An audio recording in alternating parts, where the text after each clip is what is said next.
If you've never spent a July in coastal Massachusetts, consider yourself lucky. People think of the Bay State and imagine lobster rolls, autumn leaves, and the ghost of Paul Revere. They don't tell you about the soup.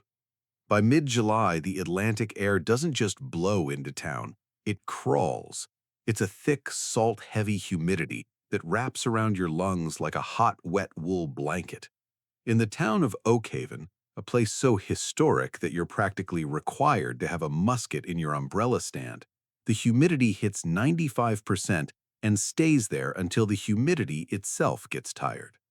I'm Silas. I'm a mechanical systems designer. My entire professional life is dedicated to the movement of air. I understand BTUs, static pressure, and the beautiful science of thermodynamics. Naturally, when I bought the Miller Holloway house, a 1792 Federal-style brick masterpiece, I knew what I was getting into.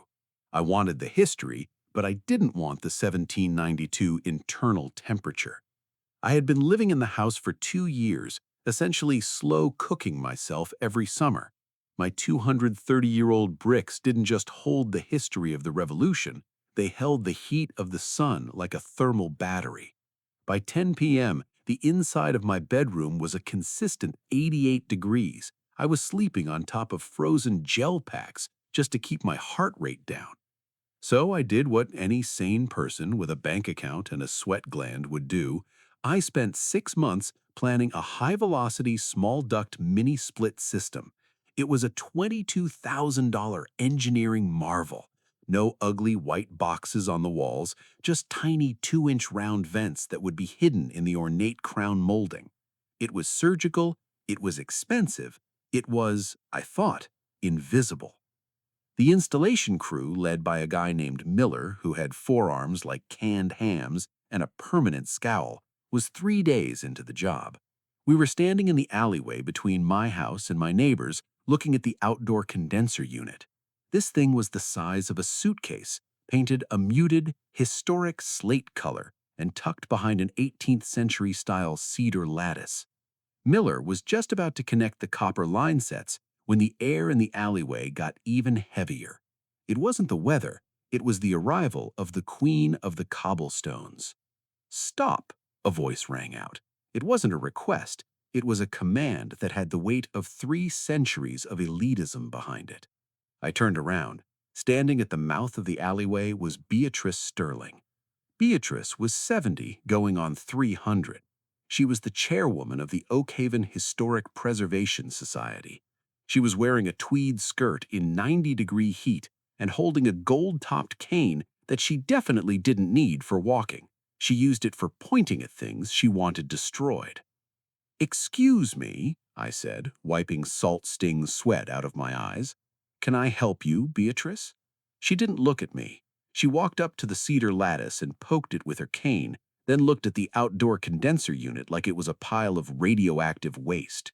"This," she whispered, her voice trembling with manufactured outrage, "this is an abomination, Silas. You are in the North Wharf Historic Overlay, Article 4, Section 22. No mechanical apparatus shall be visible from any public way, including historic cart paths and pedestrian easements." "Beatrice, it's behind a lattice. You can only see it if you walk 12 feet into my private alleyway," I said, my heart starting to drum against my ribs. "The alleyway is a recorded view corridor for the 1774 tavern across the street," she snapped, finally looking at me. Her eyes were like two cold marbles. "I received a tip this morning that you were performing unauthorized architectural surgery on a federal treasure. I didn't believe even you would be so reckless." "It's not surgery, it's air conditioning. It's 94 degrees out here, Beatrice. My internal walls are literally sweating." She gave me a smile that was nothing more than a tactical display of porcelain. "The colonists managed, Silas. They used cross-ventilation and hand fans. History is about sacrifice. Comfort is a modern delusion that ruins the integrity of our heritage. She reached into her designer leather satchel and pulled out a bright neon red document. It looked like a bloodstain against the historic brick. She slapped it onto my front door with a piece of tape. Stop Work Order, Municipal Violation 809B. I looked at the fine schedule at the bottom. The initial fine for the unauthorized installation was $2,500, followed by a daily recurring fine for non-compliance of $1,000 per day. Mandatory restoration fee, cost of materials, plus 20% administrative surcharge. I felt the blood drain from my face. $1,000 a day. In Oakhaven, the Historic Commission didn't just have the power to fine you, they had the power to place a preservation lien on your title. Under Massachusetts General Law, Chapter 40C, these commissions have near dictatorial power. If they decide your AC unit is an eyesore, they can essentially bankrupt you until you're forced to sell the house to a more responsible steward, usually one of Beatrice's friends. You have 24 hours to remove this machine and restore the brickwork to its original 18th century mortar profile, Beatrice said, adjusting her pearls. Otherwise, the town attorney will be in contact. We don't like modernizers in Oakhaven, Silas. We like residents who understand that they don't own these houses. They merely keep them for the future. She turned on her heel and marched away, her cane clicking rhythmically against the cobblestones. Click, click, click. It sounded like a countdown to my financial execution. Miller, the installer, he let out a slow sigh. You want me to pack up, Silas? I ain't looking to get sued by the town. No, I said, staring at that red tag. Don't pack up, but don't turn it on yet. I need to make a phone call. The next week was a psychological siege. Beatrice didn't just wait for the fines to pile up. She went on a scorched earth campaign.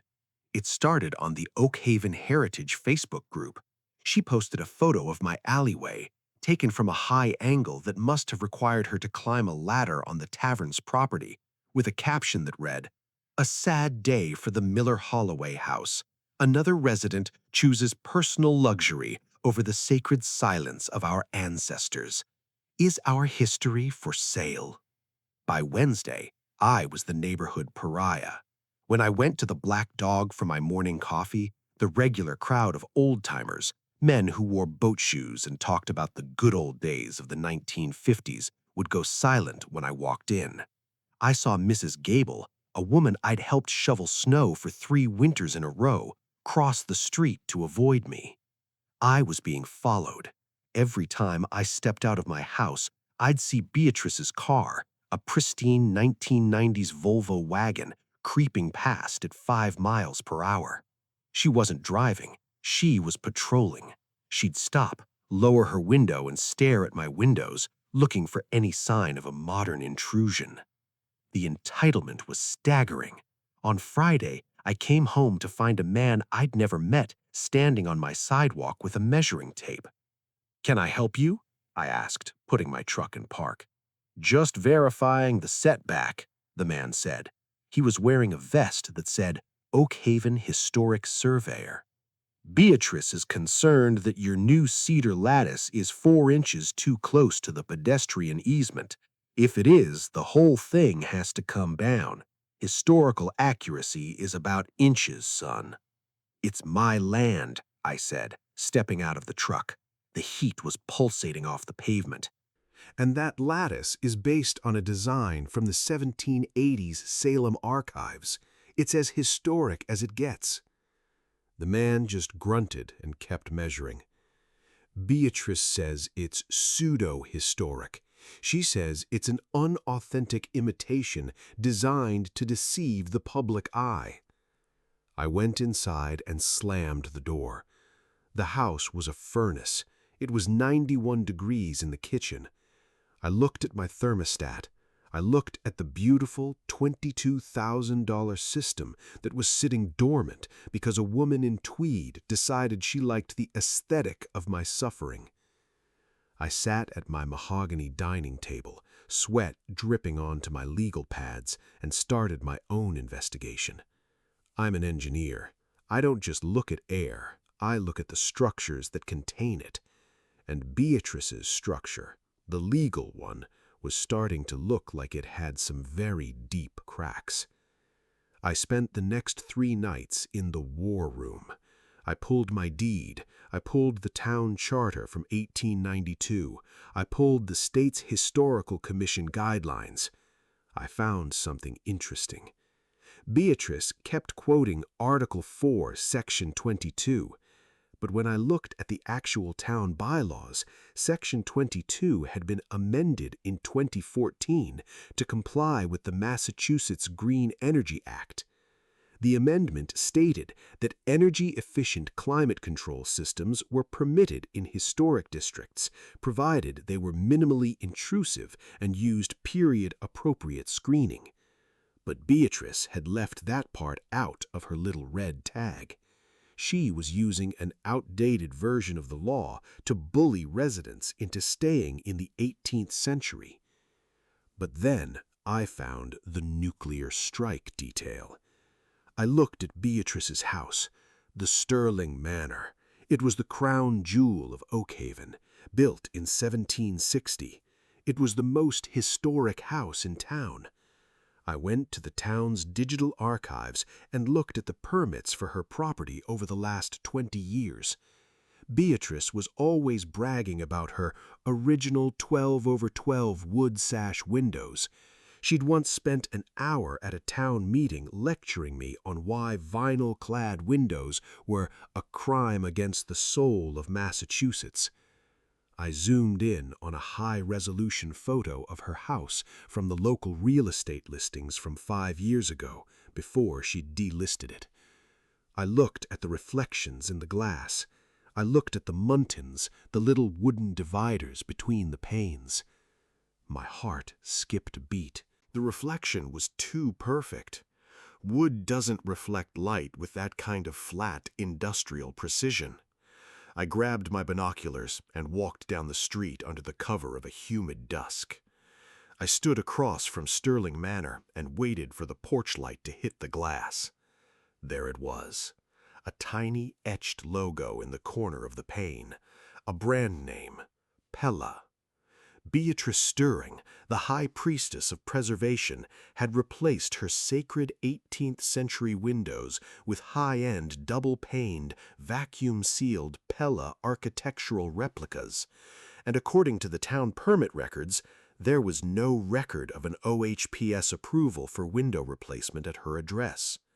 She wasn't just a bully, she was a hypocrite with $40,000 worth of unapproved modern glass. I walked back to my house, the salt air finally feeling cool against my skin. I didn't care about the humidity anymore.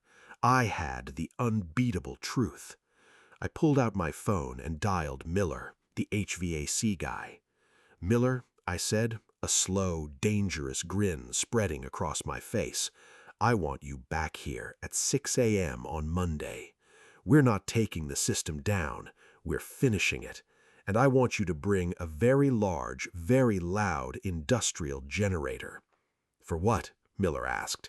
"Because on Monday, I'm hosting a historic transparency seminar on my front lawn, and I want to make sure the microphone has plenty of power." I looked at the red tag on my door. I didn't tear it down. I just wrote 2 words across the bottom in black permanent marker. "Checkmate, Beatrice." The weekend was a slow-motion car crash of social exclusion. On Saturday morning, I attempted to mow my tiny patch of front lawn grass. It's a 10 by 10 square of fescue that I keep trimmed to exactly 2.5 inches. In Oakhaven, even your grass is a political statement. I saw Beatrice standing on the sidewalk across the street. She wasn't even pretending to walk. She was just standing, watching me. She was holding a small notebook and a silver pen. Every time I made a pass with the mower, she'd look at her watch and write something down. I turned off the mower and walked to the edge of the iron fence. "Beatrice, you want to turn? It's good for the glutes." She didn't smile. She didn't even acknowledge the joke. "The noise level of that machine is 68 decibels, Salis. According to the Peace and Quiet Ordinance of 1922, residential maintenance is restricted to 55 decibels in a historic zone. I'll be submitting my notes to the constable this afternoon." "It's a lawnmower, Beatrice, not a jet engine." "It's a disturbance of the historical atmosphere," she said, her voice rising just enough to catch the attention of a passing couple in matching LL Bean vests. "People come to Oakhaven to hear the wind in the elms and the distant sound of the surf, not the mechanical grumbling of a man who can't be bothered to use a push reel." The couple gave me a look of pure disgust. I was the guy ruining the vibe. I went back inside and checked the Oakhaven Neighbors Next Door app. The thread was already 40 comments deep. User Marblehead Hiker wrote, "I heard the newcomer at the Miller Holloway house is trying to install a commercial-grade cooling plant. My basement flooded in '08 because of these modern drainage issues. We need to protect our foundations." User HistoryLover34 wrote, "Beatrice is a saint for standing up to him. If we let one person have AC, the whole grid will collapse. We'll be living in a neon-lit wasteland like Jersey City in 6 months." I felt like I was living in a fever dream, a humid 90-degree fever dream. I looked at my dog, a golden retriever named Jasper. He was sprawled out on the pine floorboards, panting heavily. He looked at me with these sad, wet eyes, basically asking why his human was allowing him to be poached alive in his own home. "Don't worry, buddy," I whispered, scratching his ears. "By Monday, we're going to be the coolest house in the county, in more ways than one." I spent Sunday afternoon in my basement, which was the only place in the house that was even remotely tolerable. I wasn't just planning the seminar, I was building a visual comparison board. I'm an engineer, so I don't do things halfway. I printed out high-resolution, blown-up photos of Beatrice's Pella windows. I highlighted the etched glass logos. I printed out the 1792 original construction notes for her house, which clearly stated the windows were hand-blown crown glass with leaded muntins. I compared them to the 2024 specifications for the Pella Lifestyle series. The match was 100%.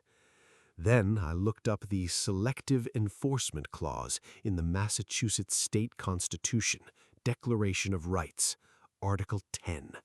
It's a beautiful thing. It essentially says that a government entity, which the Oakhaven Historic Commission was by proxy, cannot enforce a rule against one citizen while knowingly allowing another citizen to violate that same rule. It's the legal equivalent of, "You can't call me a thief while you're holding a TV." I felt the adrenaline spiking.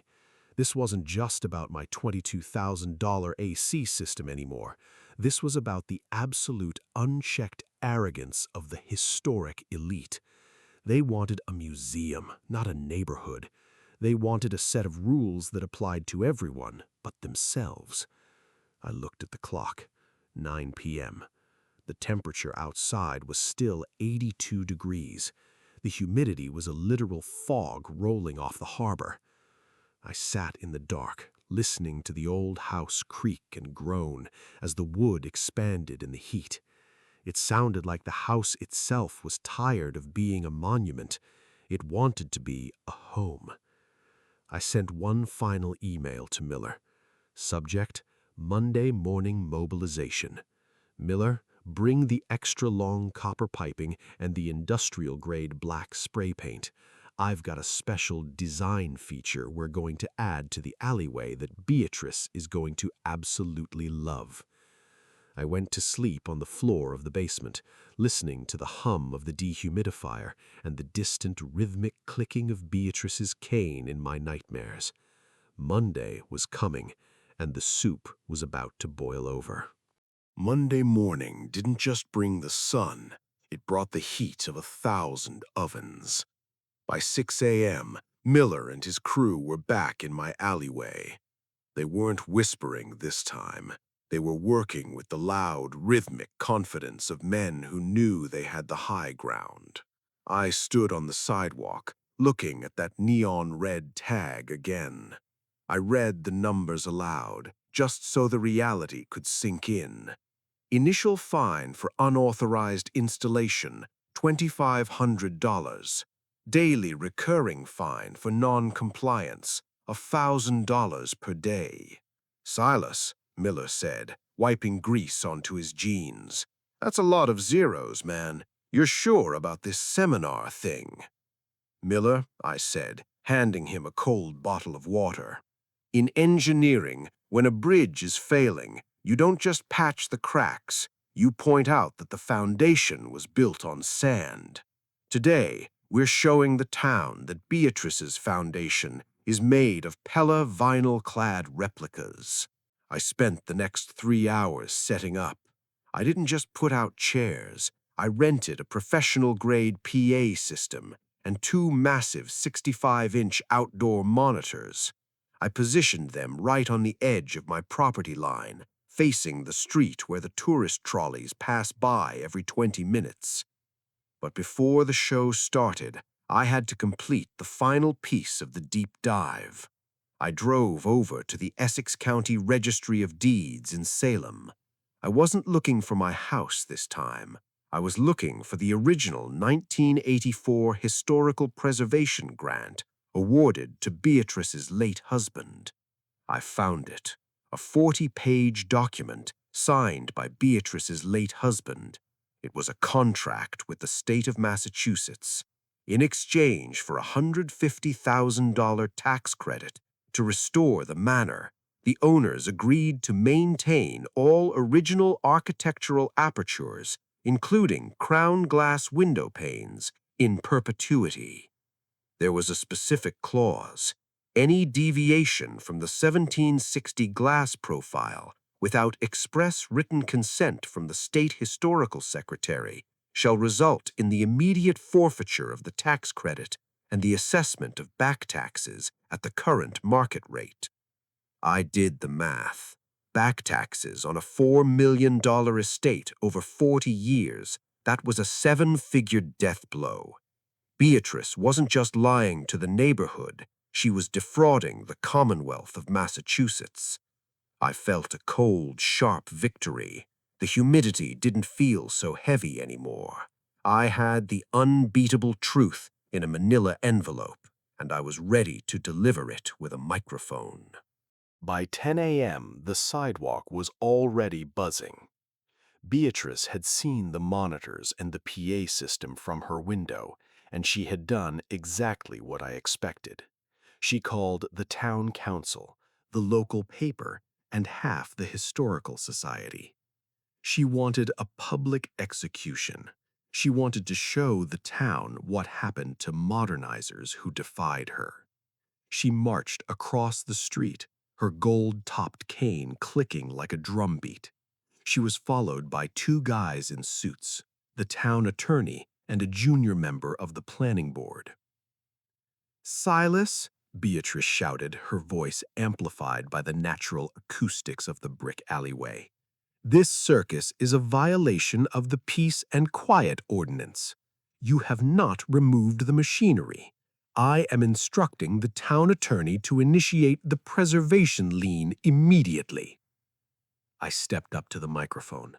The feedback squealed for a second, then settled into a low, professional hum. "Morning, Beatrice," I said, my voice echoing down the cobblestone street.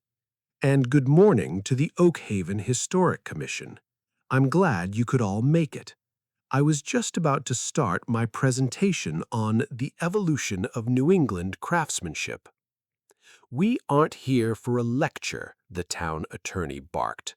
We're here to serve you with a formal summons.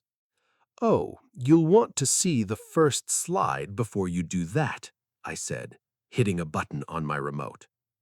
The 65-inch monitors flickered to life. It wasn't a photo of my AC unit. It was a massive 4K high-resolution zoom-in of the lower left corner of Beatrice's living room window. The Pella logo was visible, etched into the glass, glowing under the afternoon sun. The crowd went silent. Beatrice's face went from a pale ivory to a dull, bruised purple. What you're looking at, I said to the crowd, is the standard of excellence Beatrice Sterling has set for Oakhaven. These are Pella Lifestyle Series double-paned, argon-filled windows. They're great for energy efficiency. They're also a direct violation of OHPS Article 2, which Beatrice used to fine Mr. Henderson $5,000 last year. This is a fabrication, Beatrice stammered, leaning heavily on her cane. Those are custom restorations. I have the shipping manifest from the Pella warehouse in Danvers. I lied. Well, it was a calculated bluff, based on the etched serial numbers I'd traced.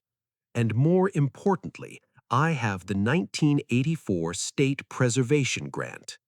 I flipped to the next slide, the back tax calculation. $1.2 million.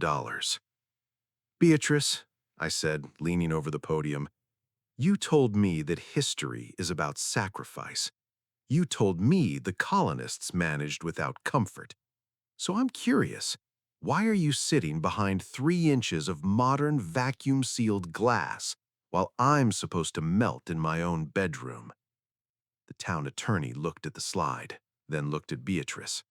He wasn't a preservationist, he was a numbers guy. He saw a legal nightmare unfolding for the town if they continued to enforce a rule that their own chairwoman was ignoring.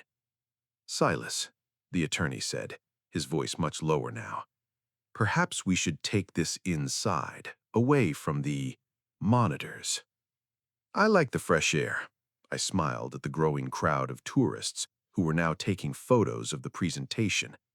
And speaking of air, my HVAC system is 80% finished.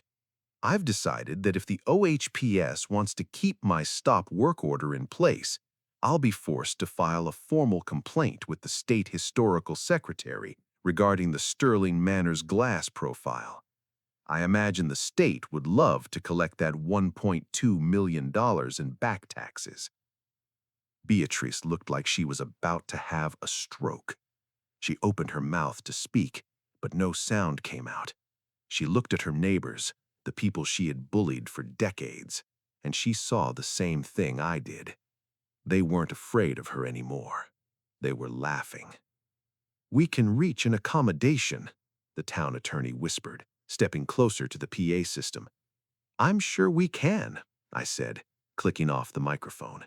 "But first, I want that red tag off my door, and I want a written certificate of appropriateness for my system signed by the entire board right now." The attorney turned to Beatrice. "Sign it, Beatrice, or I'm resigning as town council in 5 minutes. I'm not defending a fraud." Beatrice's hand shook as she reached for the attorney's pen. It was the first time I'd ever seen her look old, truly old. "Checkmate," I whispered, just loud enough for her to hear. Miller and his crew didn't waste a single second after Beatrice's hand stopped shaking and her signature hit the paper. By Monday afternoon, the heavy, rhythmic hum of a vacuum pump echoed through my alleyway. That sound, usually a nuisance to neighbors, sounded like a victory march to me. I stood in my kitchen, watching the digital display on my new thermostat. 88 degrees, 85, 82. When it finally hit 68 degrees, I felt a literal shiver run down my spine that had nothing to do with the temperature. I opened a bottle of local IPA, leaned back against my 200-year-old countertops, and breathed in air that didn't feel like a wet wool sweater. But I wasn't done. Miller had one more task to complete. "Silas," Miller said, looking at the 2-foot-tall metal post we had anchored into the brick near the sidewalk. "You're sure this is legal? This looks like something you'd find at the entrance of a national park." "It's perfectly legal, Miller," I said, handing him the custom-ordered bronze plaque. "In Massachusetts, under the Historic District Educational Grant Act, any resident of a pre-1800 home is entitled to install non-illuminated informational signage for the purposes of public historical education. No permit from the OHPS required." The plaque was beautiful. Dark bronze with raised gold lettering. It looked 100% official. But the text wasn't about my house. "The Sterling Pella Anomaly," it read, "located directly across the way at Sterling Manor, circa 1760, notable for its 2019 unauthorized installation of modern double-paned, vacuum-sealed Pella architectural replicas, a unique regional study in the contrast between 18th century aesthetics and 21st century hypocrisy. Public observation is encouraged." I didn't stop there. I bought 3 high-powered, motion-activated security LED spotlights. I didn't point them at my house. I pointed them at my sign. Every time a tourist trolley or local resident walked past my alleyway, the lights would snap on, illuminating the bronze plaque and, by extension, the living room windows of Beatrice Sterling's house. The next day, the Oak Haven Heritage Facebook group was a war zone, but for the first time in 20 years, Beatrice wasn't leading the charge. She was the target. Someone had posted a photo of the plaque, and the comments were brutal. User Nautical99 wrote, "I paid $4,000 to have my shutters hand-painted colonial blue because Beatrice said navy was too modern, and she's sitting behind Pella glass? Are you kidding me?" User Old School Sailor wrote, "If she's been faking the glass, what else is she faking? Is the siding even real cedar?" Beatrice tried to send the constable to have the sign removed. The constable, a guy named Murph who had played high school football with my HVAC guy Miller, walked up to the sign, read it, and then looked at Beatrice's windows. "Sorry, Beatrice," Murph said, leaning against his cruiser. "It's an educational display on private property. According to the state statute Silas here provided, I can't touch it. Besides, the lighting is security-related. I think it's a nice addition to the street. Very illuminating." In the American suburbs, if you want to finish someone, you don't use a fist. You use a state auditor. Beatrice thought signing my permit was the end of it. She thought her secret would stay between us. She didn't realize that as an engineer, I don't just solve the problem, I eliminate the root cause of the failure. Strike 1. The State Revenue Strike. I made a phone call to the Massachusetts Historical Commission in Boston.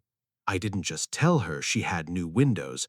I sent them the 4K zoom-in photos, the Pella serial numbers I'd traced, and a copy of the 1984 preservation grant. 2 weeks later, 2 black SUVs with state plates pulled up to Sterling Manor. Out stepped 3 men in suits carrying clipboards and digital imaging cameras. They weren't there for tea. They were there for a grant compliance audit. Under the clawback provision of the Massachusetts Historical Tax Credit, Beatrice was found to be in willful material breach. The audit revealed that she hadn't just replaced the living room windows, she had replaced every single window in the back of the house with cheap vinyl inserts from a big box store, hidden behind fake wooden screens. The state didn't just ask for the $150,000 back, they assessed interest, they assessed penalties for fraud. and they reassessed her property taxes for the last 10 years because her historic status was revoked. The total bill? $412,000. Strike 2. The social execution. The Oak Haven Town Council held an emergency meeting on a rainy Tuesday. The air in the town hall was thick with the smell of wet umbrellas and scandal. Beatrice was at the head of the table, her cane trembling as she tried to maintain order. "This is a vendetta," Beatrice screamed, her voice cracking. "Silas is a disruptor. He's trying to destroy the very fabric of our town." I stood up from the back of the room. I wasn't angry. I was just cool. Literally. My house was a crisp 66 degrees, and I hadn't broken a sweat all day. Beatrice, I said, my voice projecting through the hall, the fabric of this town is built on the truth. And the truth is, you've been fining these families for modernizing while you've been living in a vacuum-sealed bubble of modern comfort. You aren't a preservationist. You're a landlord with a gold-topped cane. The council didn't even deliberate. They voted 5-0 to remove Beatrice Sterling as chairwoman of the Historic Preservation Society. They didn't just fire her. They dissolved the Aesthetic Compliance Subcommittee entirely, citing a systemic failure of leadership and impartial enforcement. Strike 3, the ultimate irony. To pay the $412,000 to the state, Beatrice was forced to sell the Sterling Manor, but because the house had lost its historic certification from the state, no high-end museum or historic enthusiast would touch it. The only buyers were a group of young developers who wanted to turn it into a modern luxury bed and breakfast. The final blow? The state mandated that as a condition of the sale, the windows had to be restored to their original 1760 glass profile before the title could transfer. Beatrice had to spend her remaining savings, over $80,000, to have a specialist from England hand-blow crown glass panes and install them in the original wooden sashes. I watched from my alleyway as the crew took out her comfortable, vacuum-sealed Pella windows and replaced them with the original thin, single-pane glass, the kind of glass that rattles when the wind blows, the kind of glass that lets in 100% of the Massachusetts humidity. The day she moved out, she was drenched in sweat. Her pearls were stuck to her neck, and her tweed skirt looked like it was melting. She looked at me, her eyes full of 100 years of bitterness. I was sitting on my porch, enjoying the invisible, chilled air flowing from my mini-split system. I didn't say a word. I just raised my bottle of IPA and gave her a small, polite nod.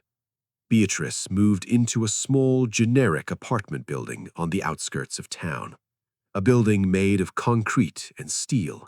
A building with standardized visual aesthetics. I heard her new landlord has a very strict policy about hanging anything, even family heirlooms, in the windows. The Sterling Pella Anomaly bronze placard is sitting on my mantelpiece now. I took it down the day the moving trucks finished emptying the Sterling Manor. I didn't need the sign anymore.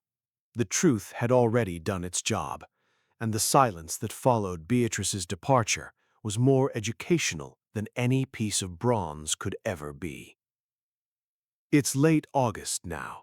The soup has finally broken, replaced by that crisp pre-autumn breeze that makes Massachusetts the most beautiful place on earth for exactly 3 weeks a year. My house is a consistent, glorious 68 degrees.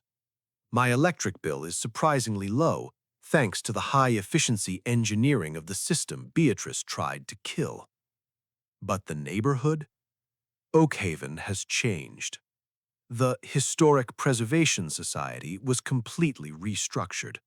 The new board is made up of people like Miller, the HVAC guy, and Mrs. Gable, who finally got permission to install a small, discreet solar array on her carriage house.